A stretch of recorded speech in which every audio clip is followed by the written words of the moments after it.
much ado, I know we have other very important. Honorable Erin Wauba, the Chief of Staff to the Deputy Speaker.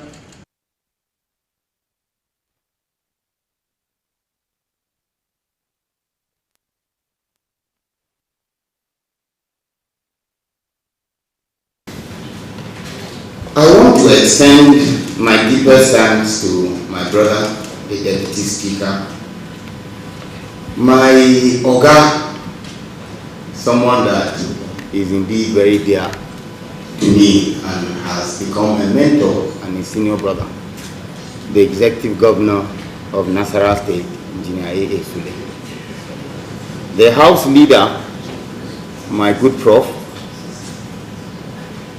and of course, the Executive Secretary and heads of other agencies here present, not forgetting critical stakeholders in the sector. It's a great honor to have you here in our newly established library complex. Thank you for our related agencies and their leadership for honoring our invitation to this.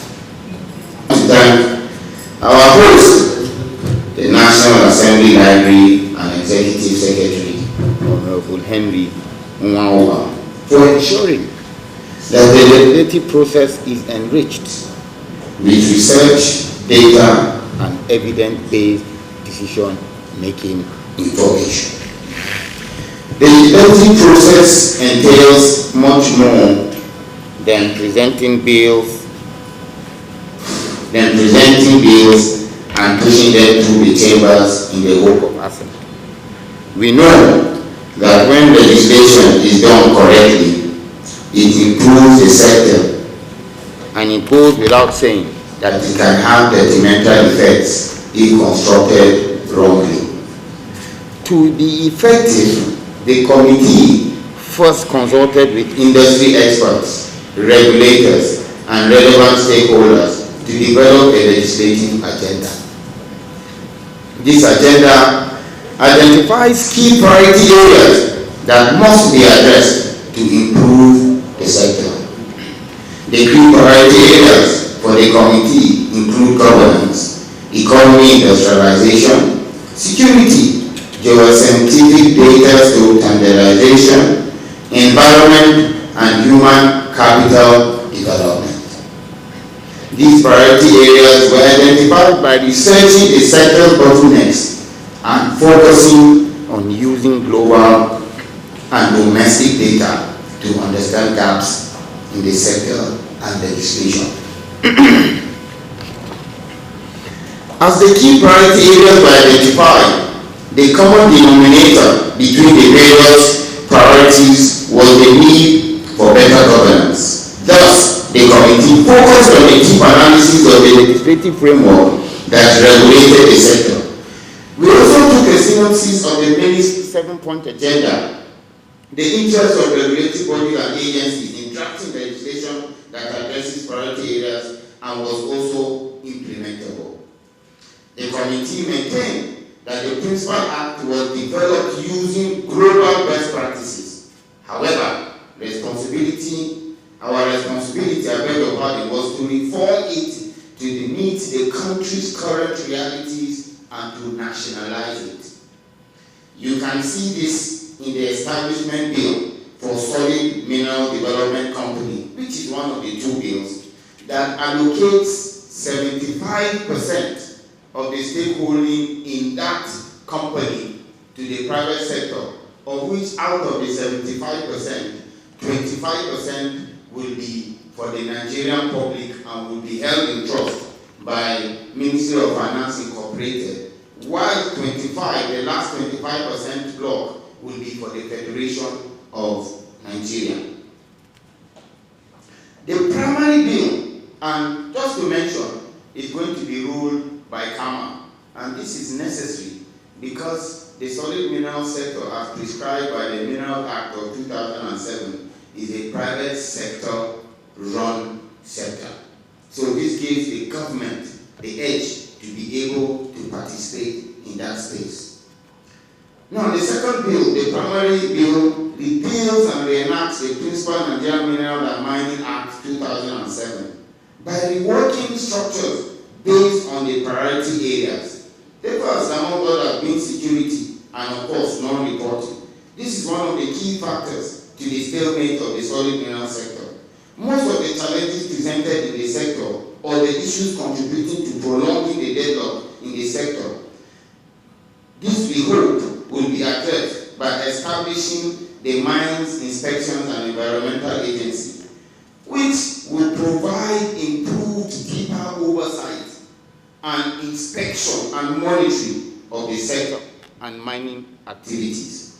This agency empowers regulatory authorities by supplying cohesive and persistent data on activities on mining in the country. The agency will have offices in every state to assist with reporting and oversight. We further identified that one of the lapses in security is the lack of coordination, synergy, and cohesion between the federal and state governments. To close the gap between the federal and state governments, the bill further empowers the Minerals, Resources and Environmental Management Committee, MIREMCO, to enable effective and joint oversight of the sector. It is clear that MIREMCO is poorly funded and lacks the resources it needs to support its activities. The bill hopes to use MIREMCO as a facilitating tool for the federal government to work with state governments to secure their needs and ensure the formalization of the sector. Furthermore, the bill hopes to establish the authority, the Solid Minerals Development Authority, that will house the Solid Mineral Development Fund, whose core mandate, among others, will be to see to the effective gathering of marketable and investment geospatial data, which is the missing link to bringing in the required investments required in Nigeria. And it will also serve as a body that will lead to inclusion in the sector, because it will be headed by people that will be built from the 6 geopolitical zones, taking into cognizance federal character, and will serve as a pancreas and a bridge for other agencies to have stronger synergy within the sector. Closely linked to this will be the community development and environmental and the environment, and these are equally prioritized in the bill. The Petroleum Industry Act sets 3% of their annual operational expenditure to the host communities. And of course, we cannot reinvent the wheel. Last week, the President assented and passed the Electricity Power Sector Reform Act 2023, which allocates 5% of annual operating expenditures to host communities where GENCOs are established. In the bill, which is this bill now, we have set out 5% of revenue of all minerals mined to host communities. And this is because the sector right now is rather informal, and determining operational cost of the last year might be a bit difficult. However, it is something we believe that can be reviewed and improved through this program. We also incorporated more efficient policies to enforce the environmental remediation fund to ensure that host communities are not left with deplorable sites and that the environment is adequately protected and restored after mining activities. Your Excellencies, ladies and gentlemen, members of the First Estate of the realm, there is much to cover and many more changes that we must review to ensure that the bill meets the sector's demands. The public policy dialogue is a space for stakeholders to hold an integral role in the legislative process to ensure that the bill is adoptable and implementable. This cannot be done if experts and holders of regulation are not part of the process. The legislative process includes many parts: debates, concurrence, and revision, but the most important is collaboration. Before this bill goes to public hearing, we confer bills from the red chambers. we go to public hearing and go into conference with the red chambers. I seek your expertise and knowledge to ensure that we implement lasting reforms. I can assure you that if we succeed here, we will be able to change the country's fortune. History becomes on us. Kindly join us on this journey. Thank you all for your commitment and welcome to our public policy dialogue. Honorable everyone will buy. Distinguished ladies and gentlemen, I think this thing is not doing very well. Let me, since the Deputy Speaker is here, you can assume that the Speaker is here, and so I will be very brief, since he will speak for us. I want to especially believe that the Speaker did not make a mistake when he appointed Right Honorable Jonathan Gaza as chairman of the House Committee on Solid Minerals. As someone who's been associated with that sector in an earlier life as chairman of the Bitumen Implementation Committee, I was very excited when he was appointed, and he's been in touch ever since. I can assure you right away that you have the 100% support from me and my colleagues and the leadership of the House. Let me thank those who've been able to come here early this morning and to wish you and your committee very well. What you can take for granted is that the House is right behind you. That sector needs to be refocused and repositioned, to do more for the Nigerian economy. The minister is not here now, but I see his enthusiasm and his commitment. We have to encourage him. When we see what they are doing and how they are doing it and encourage them, it's a lot easier than trying to count the mistakes and what they have not done. They've just resumed, and with the steps they've taken so far, I can assure you that we are all pleased. We pray for you. We will support you intellectually, morally. I'm not too sure financially, but you come from a mineral producing state, and your governor comes from a sector where they know how money moves. And I'm sure he would also give you all the support. Finally, what has been lacking, I may not have an opportunity to say it again, is that many governors think that the whole talk about solid minerals is a joke. In fact, in this country, if you want to count how many governors have ever bothered to talk about solid minerals, you may not find up to 5. And that is where the problem is. So the president should call them to order. Maybe have somebody educated on what solid minerals means. It's not just when you have gold, even your water, clay, it's all part of solid minerals. So please, Your Excellency, the Governor of Nasarawa, through you, talk to your colleagues. That sector is a sector that can make the difference in Nigeria. It is bigger than oil. It's like people don't understand the blue economy. What is there? You go and ask other countries. So I thank you for inviting me. I thank you very much for putting this on, and I can again assure you of my total support, encouragement, and goodwill at all times. Thank you.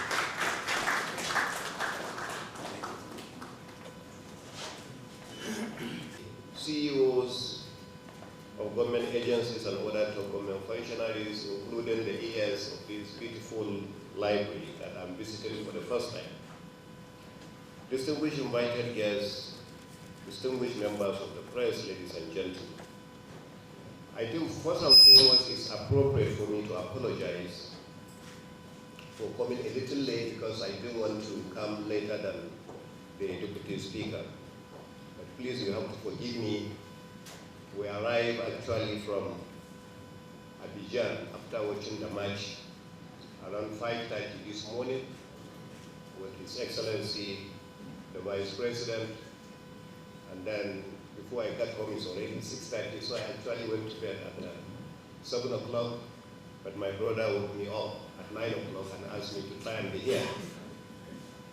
And this is a very important event for me. That's the reason why I'm here. Before I go into the main event, let me, since I have the opportunity today, okay, the DG Cadastral is here. He's one of the most right people to be here. Come and sit here. I think it's very important for you, sir, to be here. In fact, you can sit on my seat. I will move to the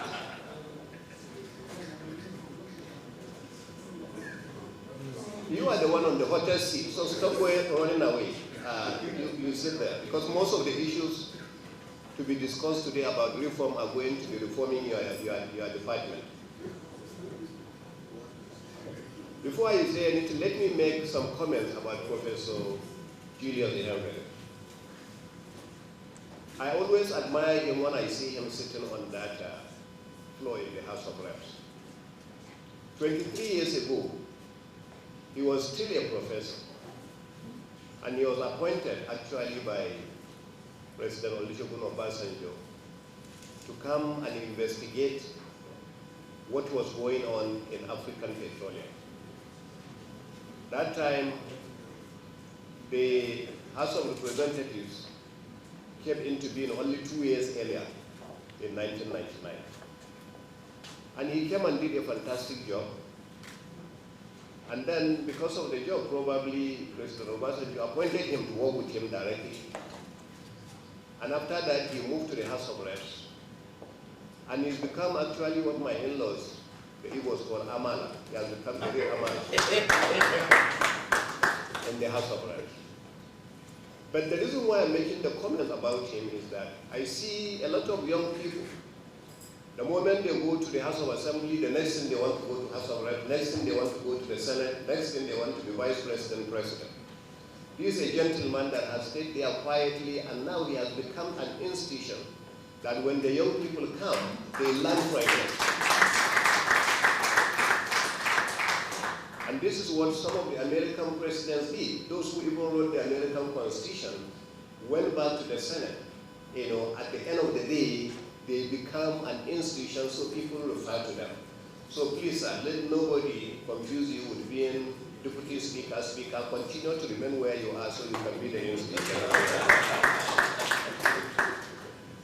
Looking at the invitees, when I was told that you know, the president of the ADB will be here, this will be here, I don't think any of these people will be here, let me be honest with you, because not everybody cares about solid minerals just the way he said, like some of us did. Because at 4:30 this morning when we were departing from Abidjan, he was the one that escorted us all the way to the airport. So I don't see how he will be here.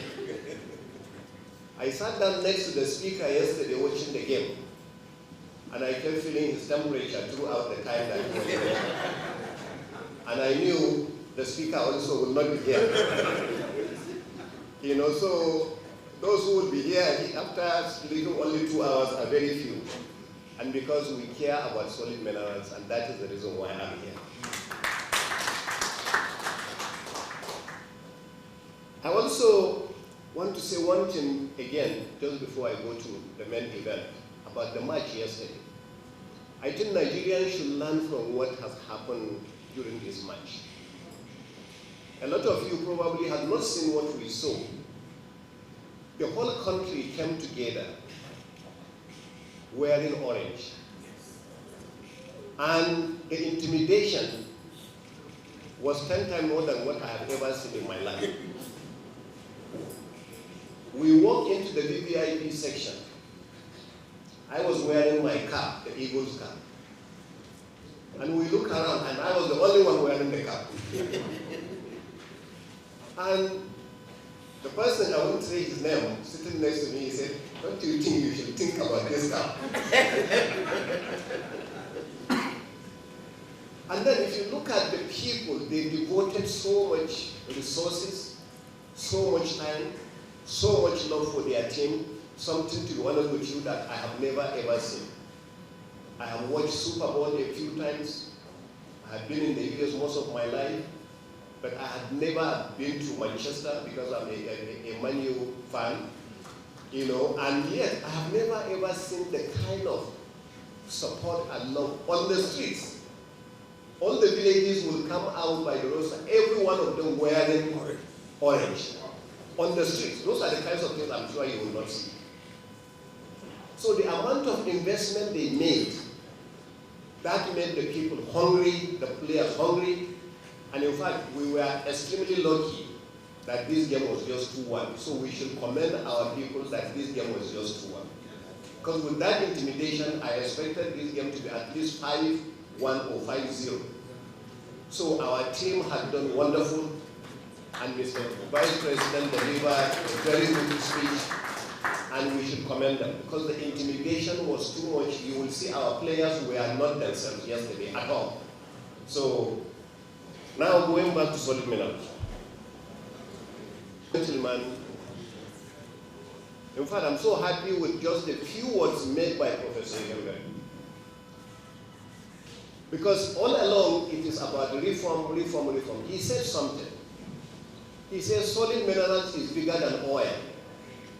And a lot of people may take it as just a mere statement. I have spent most of my life in the upstream sector before I went to the downstream sector in the oil and gas sector. I know Nigeria has roughly about 40 billion barrels of oil reserve. I know Nigeria has just about 200 trillion standard cubic feet of gas. That's it. So in fact, in the US, we used to say Nigeria is a gas country that has some oil. But come back and look at it. How many states, in reality, apart from now that we are having oil in large commercial quantity in some northern parts of the country? If you take that out, how many states in reality have oil? Solid minerals, every state of Nigeria has one kind of solid minerals or the other. So it is not a question of being parasite. It's not somebody taking something from somebody that they don't deserve. It's not everybody will be proud of it, and it will be part and parcel of everyone that we have solid minerals. Now looking back at the kinds of minerals that we have, which were the things that made Nigeria what Nigeria was from the beginning, when Nigeria couldn't do anything but tin in those days, to now a situation where you can go and find each one of these solid minerals in every state. So it will be the pride and the future. Now with oil, most of the debate has been, let's get away from fossil oil, fossil fuel. We're getting away from it. But with these minerals, and I will pick only one for instance, that is lithium that we are talking about today. Clean energy. The batteries that we need, electric cars, everything looking at lithium. And Nigeria having a huge quantity of lithium right now. Commercial quantity in not only Nasarawa, but in some other states. Where, I won't call any nationality, but people from other countries are the ones who are benefiting from it. Our people are just getting peanuts. One community in Nasarawa got some kind of compensation for a very small area, 700 million to a community. This is Yahoo. They were so excited they got a lot of money, which was nothing compared to at the time when lithium was running for roughly about $76,000 per metric ton. It has come down now to less than 20,000. But that is because lithium has become more like oil. You know, issues come, they go up. Issues come, they come down. So I think, sir, the reason why I said I must come to this event, and I'm happy that you are having the relevant people here. If we're serious, very serious about the future of Nigeria, the future economic situation of Nigeria, we must reform what we call the solid mineral sector. And this reform must come in form of the policies, because I was looking at the document you have, You have so many policies that you are going to look at. So we must look at those policies and reform them where it has to benefit Nigerians. If we don't do that, we'll just be joking and then making for them. You say so many governors, just like Professor said. How many governors are showing interest and so on? Of course, yes. I remember at NEC meeting one time, one of the governors said, when they give them license from the cadastral office in Abuja, they come to him, he takes away the license and say, okay, I will give you my own license before they can go on mine. You know, to a certain extent, that's an abuse of policy. But that is out of the frustration of not reforming the policies. So I know we all have events that we have to go. I can talk about solid minerals for the next 2 hours, you know, and I just want to indicate how important it is, and I want to commend Honorable Gaza, you know, for carrying out this event, and I want to commend you for being able to gather the kind of people that you are gathering, because those are the people that will make the policies that will support you. I wish I have all the time to listen to all the various presentations of the various members, but please do me a favor, send me a copy at the end of the day so that we will have the opportunity to look at it. I thank you for giving me the opportunity, and God bless you.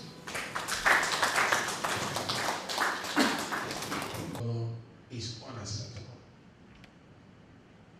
Totally unacceptable. Our duty call today is to turn the tide. There are indications of a renewed vigor in our mining industry, fueled by a collective will to diversify our economy, create jobs, and unlock the immense potential that lies beneath our soil. 2016 to 2025 mining industry development roadmap, aiming to increase the sector's GDP contribution 3% by 2025, is already showing progress. Projects like the Sejilola Gold Project in Osun State, governed by a private sector-led lens, are injecting millions of dollars into our economy and attracting much needed investment. To demonstrate this concisely,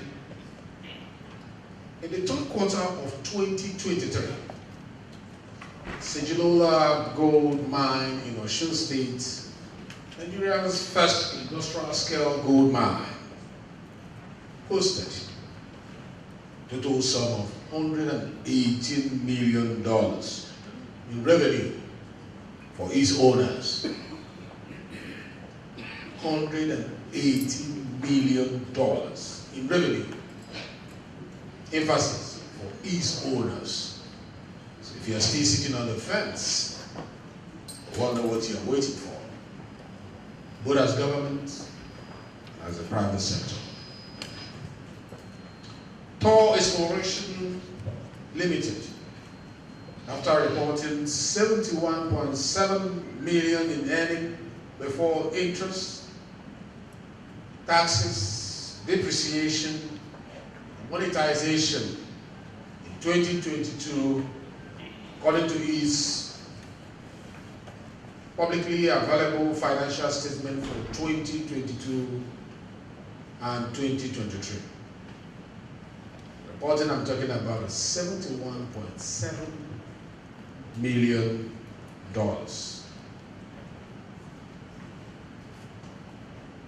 You can imagine if we have 10 or 20 of such operations across Nigeria. And we have the capacity to do that in terms of what we have underneath the earth, in terms of our reserves. Initiatives like the simplification of licensing, mining cadastral. Initiatives like the simplification of licensing and competitive royalty regime attract global players like Thor Exploration, showcasing the potential for an industrial scale mining sector. We've done it with gold mining in Osun State. We can replicate it across all states of the Federation. The value chain of 14 other commercially viable solid minerals that are bound in our country. 40 other commercially viable minerals, not just gold. However, challenges remain. Insecurity, inadequate infrastructure, and a lack of skilled labor continue to act as bottlenecks. To be more precise, there are some quarters back with empirical data from Reuters citing that 80% of mining in Nigeria is carried out on an artisanal basis, and that there is a clear correlation between the artisanal mining and the rampant violence in parts of northwest Nigeria, where gold mining is predominant. Problem definition, problem identification, before you begin to profile solutions. The way we are going about our mining is encouraging insecurity. So if we talk about insecurity, we should also consider the way we go about our mining. This is where the House Bill 751 and 8 other mining-related bills currently under consideration come in. They are not just amendments. They are a comprehensive reform package designed to address these challenges and propel our mining sector into the future. So,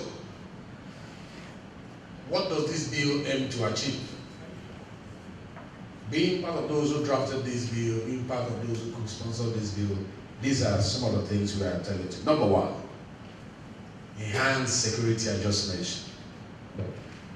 By fostering collaboration between mining companies, communities, and security agencies, we can create a safer environment for investment and development. And I'm sure you cannot agree any less. Number two, infrastructure development is what this bill is preaching. We are committed to investing in critical infrastructure like road, railways, and power, making mine operations more efficient, more cost-effective. Number three, we are advocating for skilled workforce development.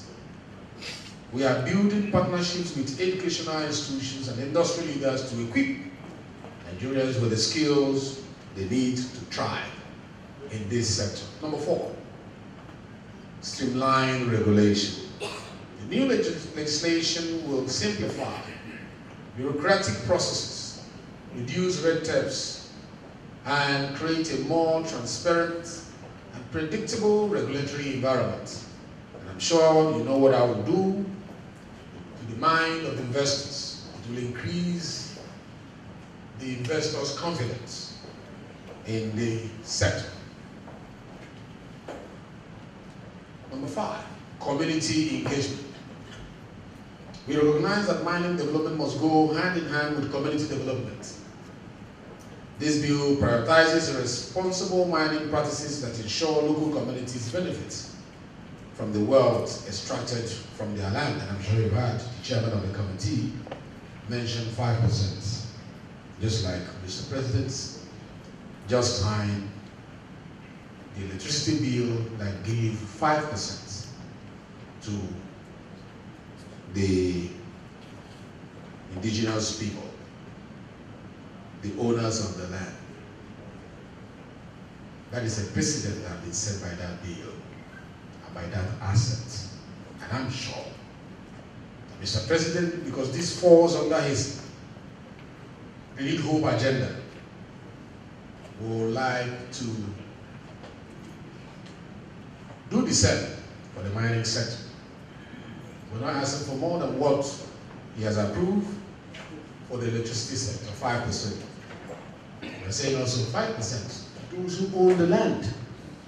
And these resources will be used to develop the communities. Let me be clear, this is not just about profits.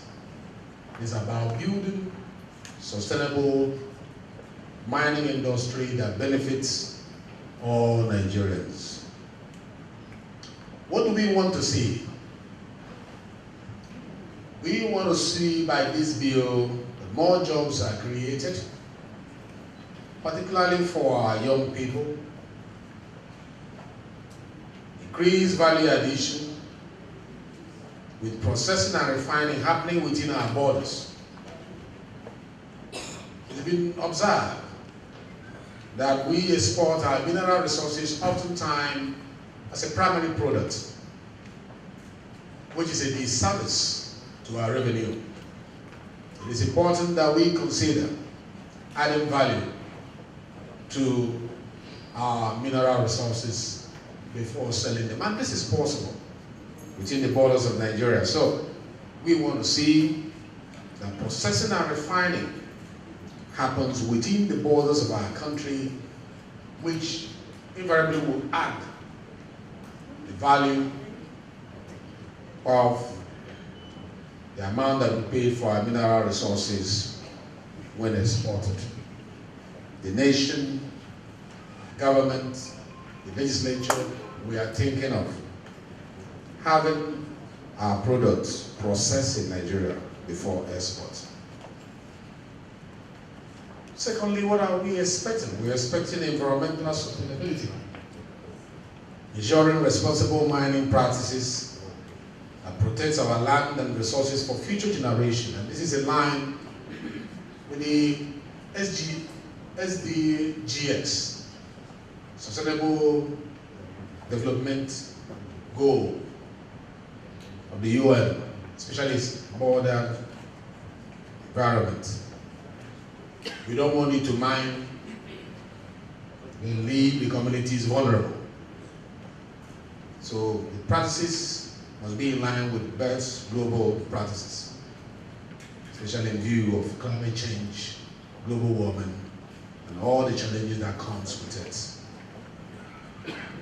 We expect to see that this reform package is not the end, but the beginning. That it is a foundation upon which we can build a thriving mining sector, diversified economy, and a brighter future for our Nigeria. I urge, in closing, all stakeholders, government, businesses, communities, civil society organizations, join hands, work together to make the vision you have spoken passionately, because it's a sector that needs the voices like yours. I'm very happy to see you today, and also to appreciate the fact that you just left Abidjan. 2 hours you're here. That is not a patriotic spirit. I wonder what is. So commend you.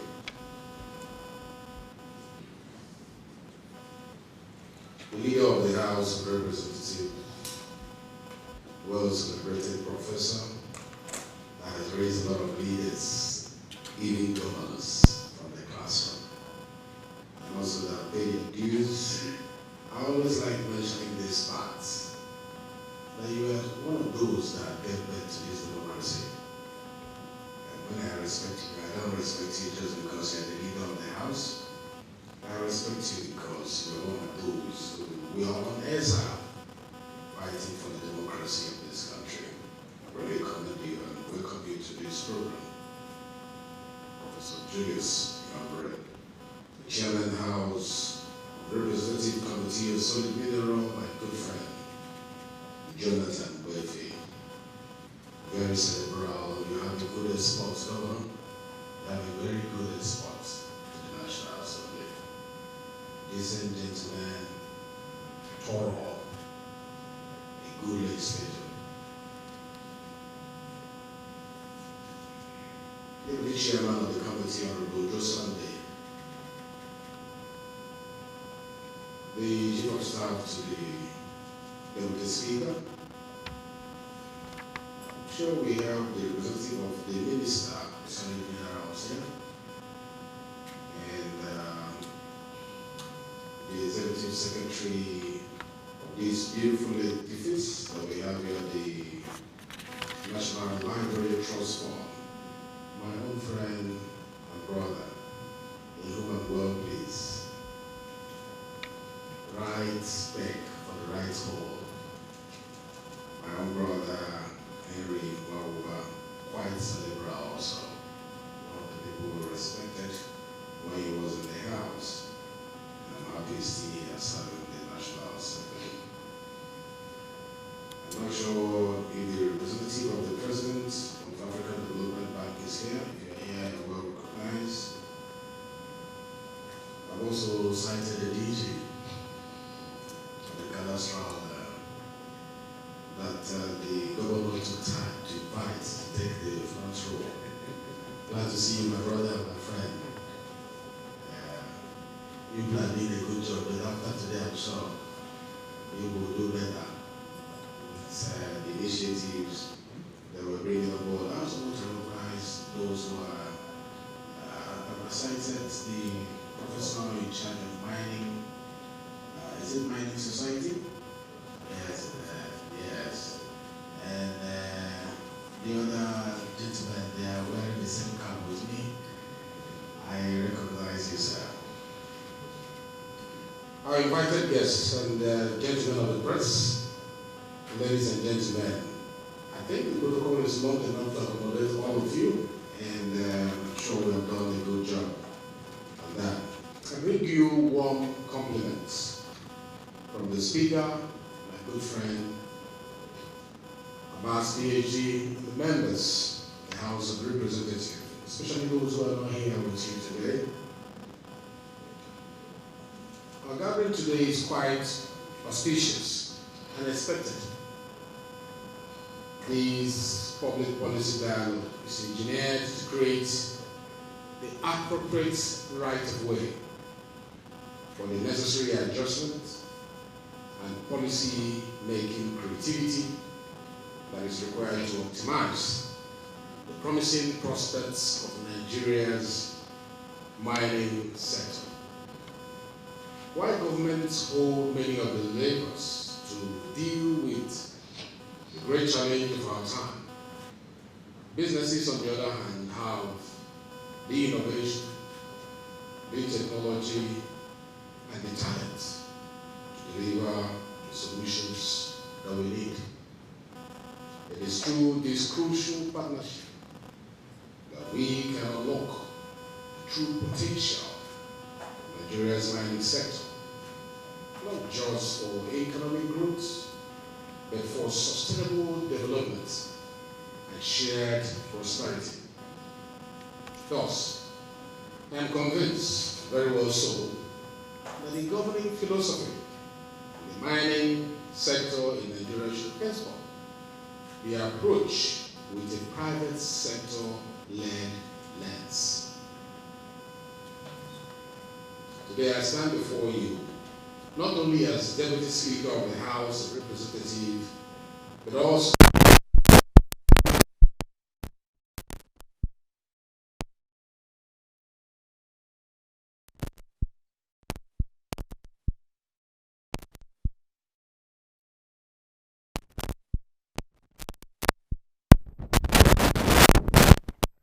of this bill. This legislation, if passed, will represent a turning point for our nation's mineral wealth. I'm also convinced that Nigeria's vast mineral resources have remained largely untapped.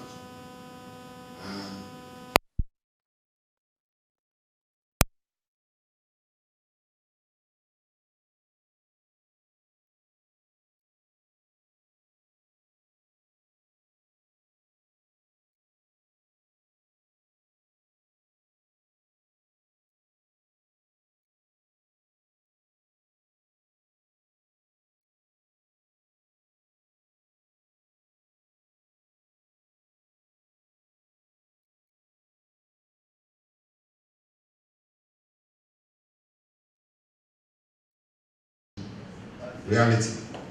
Let us leverage the power of partnership, the power of innovation, the power of technology, unlock the true potential of our mineral wealth. This is possible, and I know we have all it takes to do it.